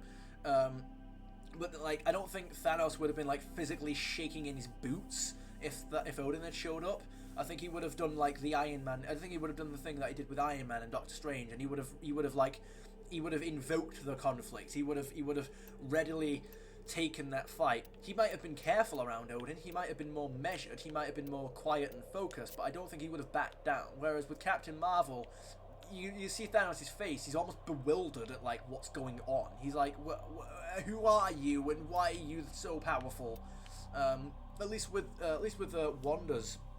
At least in Wanda's case, she's like a glass cannon where, like, yeah, she has the power to destroy him, but that's essentially all physical attack rather than durability. Whereas, like, Captain Marvel takes a headbutt from Thanos, and Thanos looks like he's almost cracked his own skull open. Not literally, but it's like his head bounces back. She didn't even flinch. She barely even blinked. And, like, he recoiled his head in surprise, like he's just headbutted a brick wall. You can't have that. But yeah, back to, like, what I was saying is, like, yeah, it's so much better. It's such a stark difference in how Captain Marvel has been depicted in the trailer, in what she's been hinted at in the Marvel's trailer, than it is what she's been depicted as. Like, so far in the MCU. Like, yeah, she's taken a full-on headbutt from Thanos, and it's been so ineffective that Thanos hurt himself.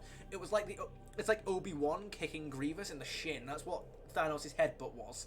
You know, like Grievous barely moved, and then you just have this massive scream from Obi-Wan as he's just essentially brutalized his own leg trying to kick this metal robot, because that's what a robot is. Well, no, a robot is a slave. We're taking the world's ends view on it. The world's ends view on anything. I don't know. But yeah, it's such an amazingly stark difference in seeing Captain Marvel visibly shook at the prospect of losing such a massive amount of life to this villain that she seems genuinely afraid of because of how powerful and dangerous and, like, sadistic and psychotic she is. And Captain Marvel seems shook at the idea that she is unable to protect people. Now that's the kind of thing that I want to see from Captain Marvel. I don't know how much of it we're going to be getting in the film. I sincerely hope that the best bits that we've seen of her aren't in the trailer. Please don't. They do it all the time. Please fucking don't. But like, that's what we need from her and other heroes going forward. Like, I don't need. See, that's the thing, is I think that, like, that dialogue, what we don't need is characters telling us that they're empathetic and that they don't want to kill people, but then clearly doing the opposite of that. Wanda from Doctor Strange Multiverse of Madness. You know, because Captain Marvel says she will destroy everything, and she's, like, visibly shook, or she'll destroy hundreds of planets, and she's visibly shook. She doesn't specifically say, I can't do anything to protect them, and for once in my life I'm afraid, or something like that. Like, that would be, as JXE explained in his Doctor Who video, that would be way too obvious as explaining her motivation and explaining where she is as a character at the moment, but her trying to convince these other heroes that of how dangerous of a villain this is. You can just see it in the way that she's saying it, that she is afraid. Like, you don't have to have her tell people that she's afraid of how powerful she is, because you can see that. She doesn't even specifically mention the villain's power level. She just says she will destroy hundreds of planets. It's pure. She's commenting at this point purely on the villain's motivation, not even their power level. But the fact that Captain Marvel is so clearly afraid of them would lend credence to the idea that this person is incredibly powerful. Say what you will about the villain's design, about how they don't look intimidating, and I most certainly think that she looks like a very, very, very boring Ronin ripoff. You know, like Ronin was like a committed to the cartoonishly evil comic book villain trope. Like he was, I feel like almost Ronin as a character knew that he was being cartoonishly evil, and that was like part of his thing. It was like, you know, the whole all the prosthetics he had, all the makeup, he had the hood, he had all the garb, and he had the hammer, and he had the overly villainous, deep, booming voice that he had. I will cure it. That one, you know, all that kind of stuff. It's all like all the time. He's always doing the over-the-top villain thing. I feel like that's who this villain is in the Marvels, but without this. But without it being satire of itself. Right. What am I going to do here? Am I going to get... No. I would say let's do a bit of this because we can. Because I really want... No, I can't bother doing that. Interception, defense, no. Sabotage, I guess. Let's go. We'll do a bit of you because we can. Go.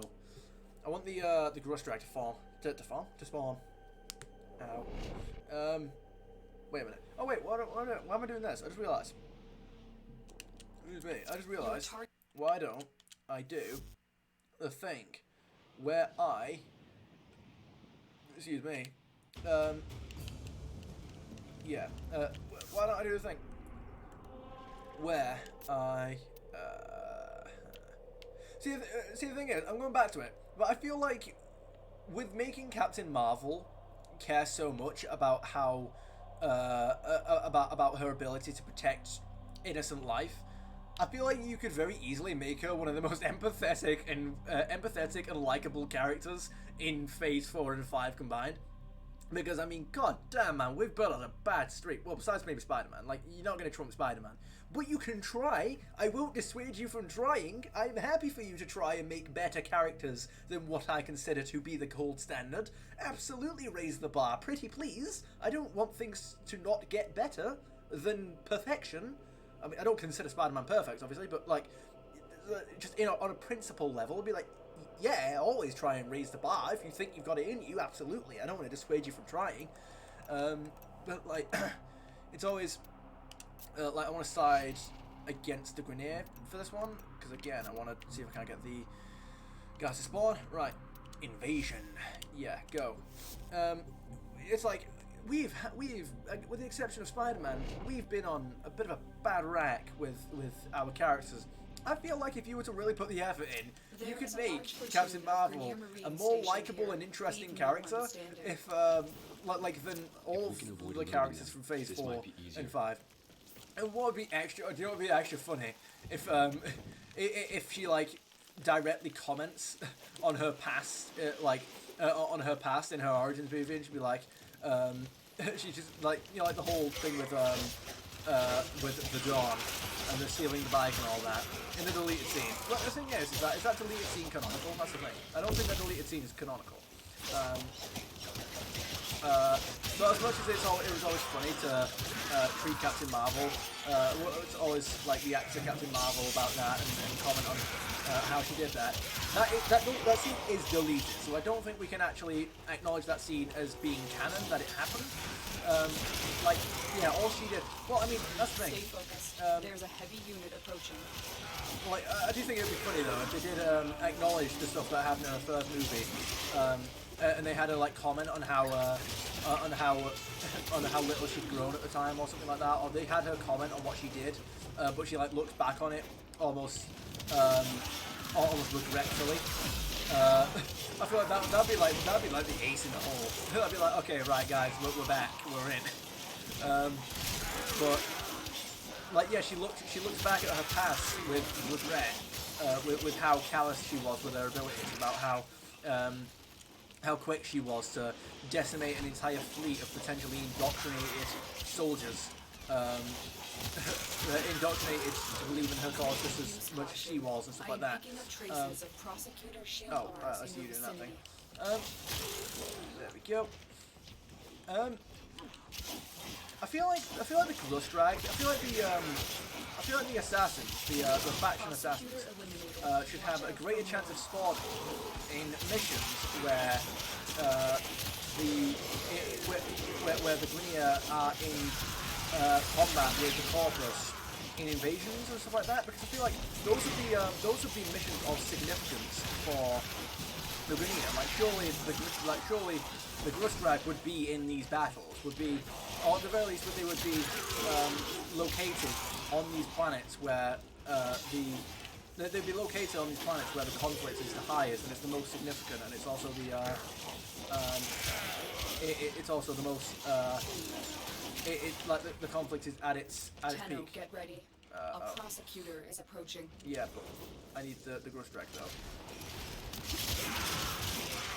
Like, yeah, you would think that the Glustrag would be in this, you know? They'd be like, oh look, the Tenno were... Find extraction. You'd sit there and think like, well, the Tenno are helping our enemy take this incredibly... Like this place is important enough that,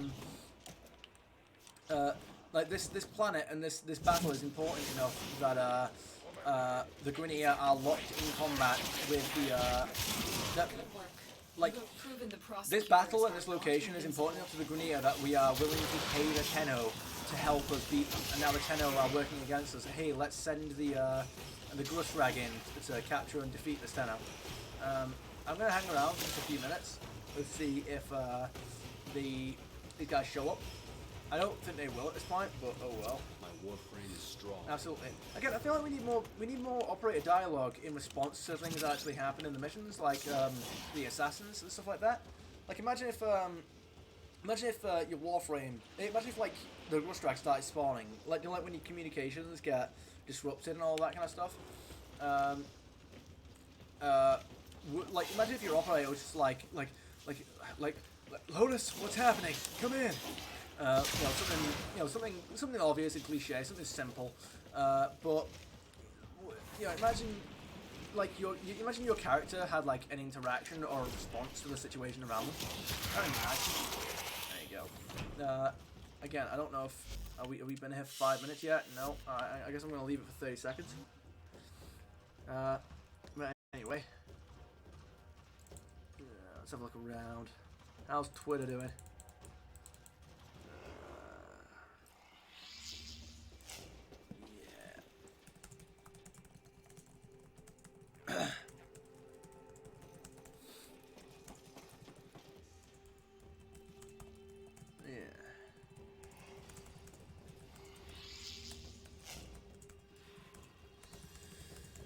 The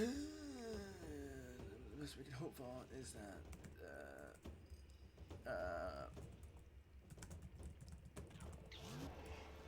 wait, I just realised why these guys are following me around. Okay, alright.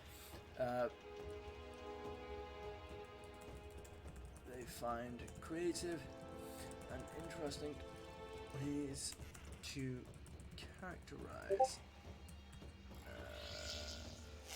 her by showing how she uses her powers in certain situations. There we go. Alright, I mean, there's no way they're spawning now anyway. It's been over 5 minutes. There you go. Stay focused. There's a heavy unit approaching. Yeah, I mean they tried to give Kamala Khan's powers like a crystally look instead of a ghostly look, which I guess I appreciate, but it's still I'm still not gonna get over the whole big fist thing. if they make it so that it's essentially just a green lantern, because the thing is that besides the whole big fist thing, it essentially is. It essentially is. It's still external. It essentially is just a Green Lantern thing, from what we can see about it. I mean, it doesn't have like it didn't, it wasn't given to her because of her willpower or anything like that, as far as I'm aware. But it was. But her powers do work on the her powers do work on an imagination basis, So that would be how that would be how those powers are used. So it would. You'd have to show like how she used her powers. You can still do something. I think we just need to get rid of the whole super fist thing and just make it so that it's essentially a rip-off Green Lantern. Because I mean, she is already, but she's just got the added super fist thing. So I feel like you may as well commit to this one, or retcon it completely. And well, not retcon it, because I mean, you don't want to retcon your own thing. Like give her a different power set, but I mean, you're not going to do that within the MCU. You might do that in like a different comic iteration or something, but you're not going to do that within the Stay MCU. focused. There's a heavy unit approaching. Alright. So the Stalker's welcome to show up whenever he please, but I'd much prefer to do a strike 3. There we go. Wait. Well, I'm down here. Hang on. Straighten myself up a little bit. Right. Let's go. Continue. I need to try and scan the Grustag if I get a chance. Help these guys out with their fight. If I can. Whoa.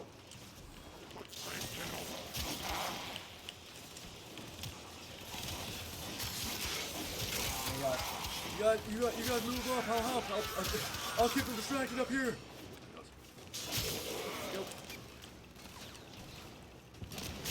Look at them try to look at these guys try to flank them. Look at them go. That one Commander Shepard over there just try to take that fire off. Wall that fire. Detecting a prosecutor. Get ready for a tough fight. Indeed. I don't know what you mean, Lewis. Prosecutor down. Stay alert. There could be more ahead. Oh, I'm sure there will. At some point. But not now. I'm pretty sure one of those guys said get Clem, by the way. I mean, you're welcome to get Clem. I'm sure he'd be happy to meet you guys. I'm sure that Clem is one of the many cloning. Use caution. I am picking up traces of prosecutor shield bars in your I'm sure that Clem is just one of the many clone templates that these douchebags have. Good work. You have proven the prosecutors are not invincible. I don't really know what prosecutors are supposed to be. I guess I'll have to scan them at some point to find out. But no. That's the answer to that. No, I will at some point. I'm going to complete the codex. I'm going to complete the game. I'm going to get everything at some point. Just not before everything else gets released first. Man, it's going to be like a weird day. It's going to be a weird, like almost unheard of day when Warframe gets like discontinued or something like that. I mean, it will happen at some point. It's not going to go on for like 100 years or anything like that, is it? Like it is going to. It's going to either. Like it will. Like that's the thing is that everything does end. Everything does end. It will end at some point. That's gonna be a weird day. Is it gonna happen in my lifetime? Probably. Might happen next year. I never know. No. Yeah. Continue, I guess.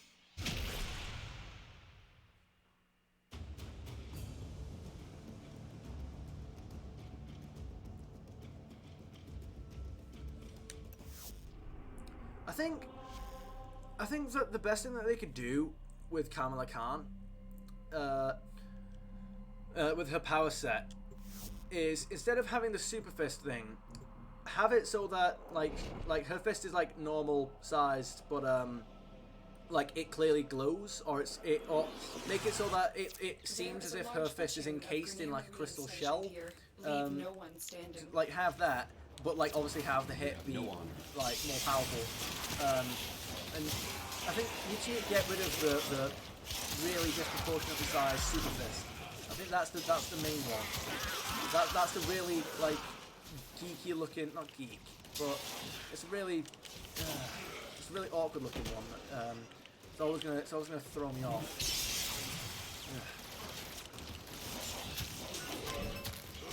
Right, there we go. Let's go open. Hold them on. Let's go. Let's go. Agreed. What he said. Tony Barr's got it right.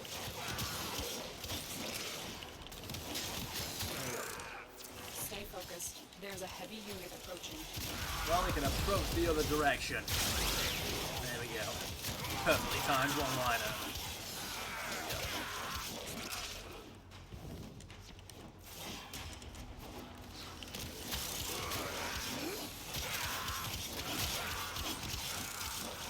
Hello, Grush Drag.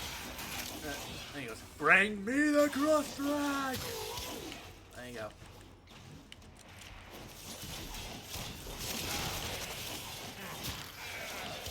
No, wait, I'll do the thing, shall I?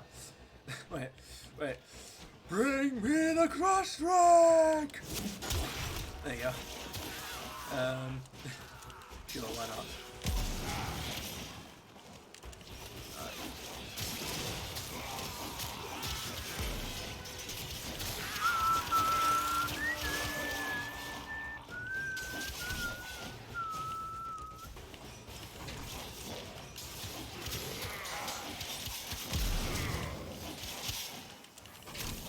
I'd very much appreciate it if the Grush Drag of 3 would show up any moment now, because I will find them and I will kill them, because I do not intend for the Grush Drag I do not intend for the Grush Drag to be lurking around every grand mission I do in the future. I intend to play this game off camera and on camera, and I will not have the Grush Drag interfering with one of those.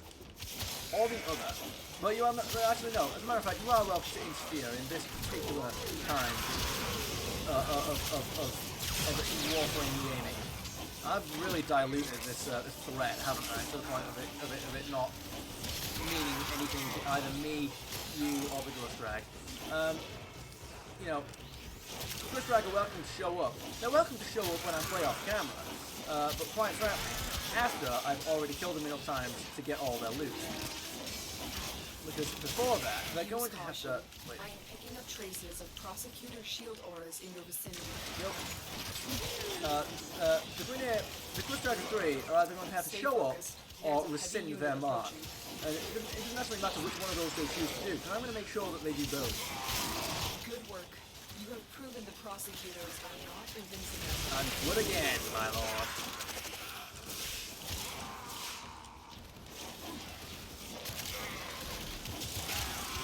Leave that corpus guy alone. I am detecting a prosecutor. Get ready for a tough fight. Well, if I was to do that, Lotus, I'd be waiting quite a while. What on earth is that? Wait a minute. No, that's the Syndicate, yeah. You are a waste and must be erased. Like, why? Why does Syndicate... What I don't get is that Cephalon Samara... Samara? What am I talking about? Is that... Wait, so Cephalon Suda, apparently, you know, is so opposed to the idea of violence and blah, blah, blah, blah, but she has, like, an army of these things that she sends after you for no reason. Like, she just does. Okay. Oh, hi. Prosecutor eliminated. Watch out for more. Got another prosecutor. There you go. So I guess that's what we got for today, then, isn't it? It's one of those guys. My Warframe is strong. Yeah, absolutely. Well, let's sort this out first. Right, I guess we're not getting the Grush Drag in this mission, but we'll absolutely get it in the next mission, won't we? I looked at the wrong thing. There we go. Won't we, guys? That's the one. Yeah, it's gonna take a little bit of getting used to, but I absolutely will get used to it. Oh god damn it! Are you kidding me? No, come on. Wait. No, I'm gonna go over here because I know. Wait. Go on. I need you guys to kill one last enemy. Do it.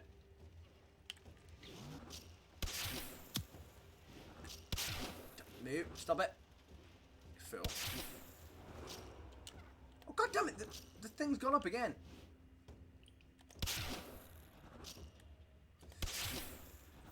The enemy Got it. is broken. Well done. Well, I was in the Now right get place to the entire time. extraction. Alright. We did it. Go.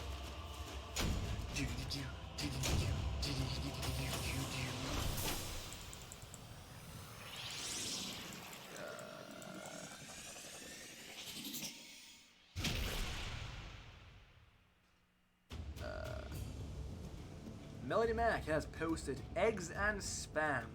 That spam looks disgusting, but I think that's just because of the picture itself. Because spam is delicious. However, yes, eggs and spam. Yes. I mean, I had a, what was it?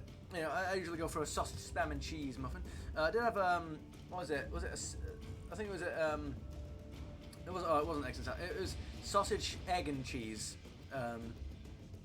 Was it sausage, egg, and cheese, or spam, egg, and cheese? I can't remember. One of them. That was delicious recently. Again, it might be an unconventional one, but, oh well. Alright. Yep, everything's fine on the Warframe market front. I feel like it's going to be a very long time before any of those Warframe pieces get sold again. Right, what are we looking for now? We got the Corpus Siege. It's like I'm helping the Corpus do this. I'm helping the Corpus. I'm gonna get Detonite Injector, I guess. I'm helping the Corpus siege this place. There we go. Yeah, I feel like the missions. I feel like the missions that you do for the different factions should be a little bit more specific in terms of. There is a I don't large mean like butcher anything on the near lines Marine of. I station mean they here. could do, I suppose. Leave no one standing. I don't mean the missions that I described for the Syndicate missions, but for the Syndicate revamp. But I mean, yeah, if they wanted to, I'd be more than happy for them to do that. However, I feel like the types of missions that we do for either the invaders or defenders should be based on whether or not they're invaders or defenders, or at the very least, where they're invading and what it is the objective of the invaders or defenders is. Like, if their intention is to just destroy like a stronghold or something like that, am I going to am I trying to board a Grenadier galleon and destroy it so that the Corpus can oh, do you know, I feel like they should do that like they do with Saute missions, make it more like a Saute thing so that it's almost like a progression of events, because when we unlock Sautes after a complete war within, that'll be another thing that I try and do every day. Wait, oh, but yeah, but they're going to be on Deimos. Some of them are going to be on Deimos as well. That's really annoying. But anyway, I suppose I'll live with that one. The Grenadier missions that we do. Wait. Hang on. So I'll reach like that, and then we're going to go back around, make sure we get all these guys. I feel like it should be like a kind of thing where this particular invasion, the such and such a faction is trying to accomplish such and such a thing at such and such a place, and you're helping them do that. So, like for example, they want to sabotage. Their first objective is to sabotage a Grenadier galleon, which would be like the fleet defense of the planet. You need to help them siege that galleon and sabotage it and blow it up in order for them to be able to make planetfall and land. And then if you and then let's say maybe you did like a spy mission on the planet in order to retrieve the data on all their strongholds or something like that, and then the last mission is you go into a stronghold and exterminating all the Grenadier there or something like that. Or maybe one of the missions is survival, where the idea is that the Corpus are trying to obtain certain resources. Obtain resources while you distract the Grenadier or something like that. I feel like there's massive storytelling potential here. Right, no. There's a mission type on there's a mission type on there's a mission type on well, first of all, there's one at the beginning of the game which I think is weird that we never get again. It's the idea that like in Vor's Prize, when you get, I think it's a nav component. Oh no, is it that you're trying to steal the nav data so you can track Vor? I can't remember. But you're on a Grenadier galleon, and once you complete your objective, the Lotus says that you can that this Grenadier galleon is aiming to intercept and destroy a colony ship, and that it's risky, but if you wish, you can remain behind and sabotage the ship in order to protect the colony ship. They have one of those missions in the war within, not the quest itself, but the place that we unlock after that. And I feel like it's very weird that we don't get more of that, considering that's like obviously what the Grenadier would be doing like daily. But at the same time, it's weird that we have colony ships. Like, where is that colony ship going? Why is it? Where is it going? Where is it going? And what is its plan to defend against future invasions from any faction that wants to take the place of wherever it is they're going? Like, what? There's like, with the system's so thoroughly embroiled in war. There's like no opportunity for anyone to colonize anything. Like it's not. Because all the planets that you can colonize are occupied by either the Corpus or the Grenadier. There is no colonization option. It just doesn't happen. Like, you know what I'm getting at? So I'm starting thinking, I don't think the idea of like trying to stop like the idea of colony ships and stuff just doesn't work in Warframe. Not that like colony ships wouldn't exist as a ship design, but I mean like the idea that we've got missions where the Grenadier are trying to shoot down colony ships. You're like, yeah, but the colony ship. I mean, like we should protect it anyway. If it's there, it's there. If it's got people on it, we should stop it. We should stop it from killing people. But the idea, like, there wouldn't be colony ships in the first place because there wouldn't be anywhere that you could colonize. It wouldn't happen. You know, it's like the only reason that Cetus is a thing is because of 1,000-year-old energy field which surrounds the city and protects it from invaders. And like the implication there with the bounties and missions that you do is that the Grenadier are always looking for ways to exploit and circumvent that barrier. And you have that line from Konzu where it says, the Grenadier may be trying, the Grenadier may be planning to amass an attack on the Unum and seeing if they can destroy it. Now me, I don't know if that's, I don't even know if that's possible, but I don't want to give them the chance to find out. It's like I don't want to find out if it's possible for the Unum to be destroyed. So we need you to stop them. Yes, the idea is that the Tenno are always helping they're always protecting Cetus. And you've got the Unum and all that. And then you've got Fortuna, and you're like, right, that place is protected by Corpus, and it's also enslaved by the Corpus. The main threat to Fortuna is, like, the Corpus cashing in on their debts, I suppose. Like, it's basically, like, the exploitation of workers is Fortuna's thing. And that's the only reason that these two people, that's the only reason why these two things, these two cities, I guess, are allowed to exist. Relays are, like, the only other thing. It's not exactly clear what defenses they have or what's stopping the Grenadier from just launching their entire fleet at a relay. I mean, like here's the thing: is that the relays don't seem to be controlled or occupied by either the Grenadier or the Corpus. They just seem to be completely. By the way, we should have an invasion type. We should have a relay defense mission for the infested. You know, like we have like the Fomorians and the Razorbacks and all that. I genuinely feel like we should have like something similar for the infested. Like the infested have grown so powerful that that's the thing. They attack a relay and they try to infest it, but like we intercept them and destroy them like a big. Oh, here we go, the Grust Dragger 3. Lovely. Oh Lord, we know what these readings are. Don't even go there. Woo! Oh well, they need to do something about that design, don't they? All right, I'm gonna scan them all. Let's do it. Come on, we got it. Tenno, listen carefully. Have you got me here? Nah, mate, we're alright. I wonder if they've updated the Lotus. Wait, no, I've done the thing again. I wonder if they've updated the Lotus to. Oh wait, you're already done. There you go. Alright, go. Hey, look at this guy's 1v1ing him. Alright. Grust Drag signal. but did I get the thing? Wait, what did I just get? Blue Strike 3 have been eliminated. Yeah, shut up. What did I get? Are you kidding me? Well, I got you. Improves casting speed and Warframe abilities if applicable. That's disgusting. I didn't even get a weapon or anything. Are you kidding me? God damn it. Next time, follow my orders. No, Lotus. Evidently, your order is rubbish. No offense, but no. Like, I do appreciate you looking out for me and all, but no, quite frankly, there's no point in me being here. Lotus, allow me to make something clear. Please do not make the mistake of thinking that you can only send me to missions of which you think that I can succeed in.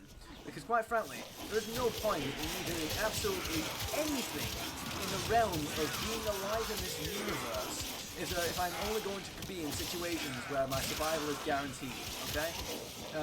Also, you send me to missions of which there is a potential for me to get nuked. So yeah, you can't send me out that mission the moment 3 pushovers show up. Like, no, I'm sorry, that didn't happen. Yeah. Even though the mission was aborted, you are all safe. Yeah, I always hate that. I always hate that they do that. They like the Lotus's dialogue has always been glitched. Where the Lotus will always say, even though the mission was aborted, it's like, yeah, but it wasn't. I defeated the opponent that you told me to retreat from, and then I completed the initial objective. It wasn't aborted, but alas, I suppose. Alrighty then, the time has come for me to depart. I hope you guys had about as much fun as I did. If there are any games you'd like to see me play, feel free to suggest them down in the comments, and I'll see you guys on the next one, and have a splendid full day. But before we disappear, we are going to raid. So, let's jump over here for a moment. Let's get Twitch open, because that's kind of like a prerequisite. That is very much a prerequisite for raiding. You know, you do actually have to have something related to Twitch open. So, there we go. What if I just raid somebody that like isn't on my follow list? I just have a hunch to do it. You know what? I've just got a hunch to do it. I'm gonna do it. Who are we gonna raid? Warden Artemis, I guess. Sure. Let's do this in a moment. Yeah, hang on. Wait. Warden Artemis, because we can. Why not? Wait, I need to get the actual raid thing open. Let's do the thing. Literally, I just decided to. Let's go. Here we go. Right, so we go Warden _ Artemis. There we go. Phasmophobia. Let's see what's going on. Start raid. 10, 9, 8, 7, 6, 5, 4, 3, Orders 2, has been counting stars, 1. operator. All Raid. accounted for.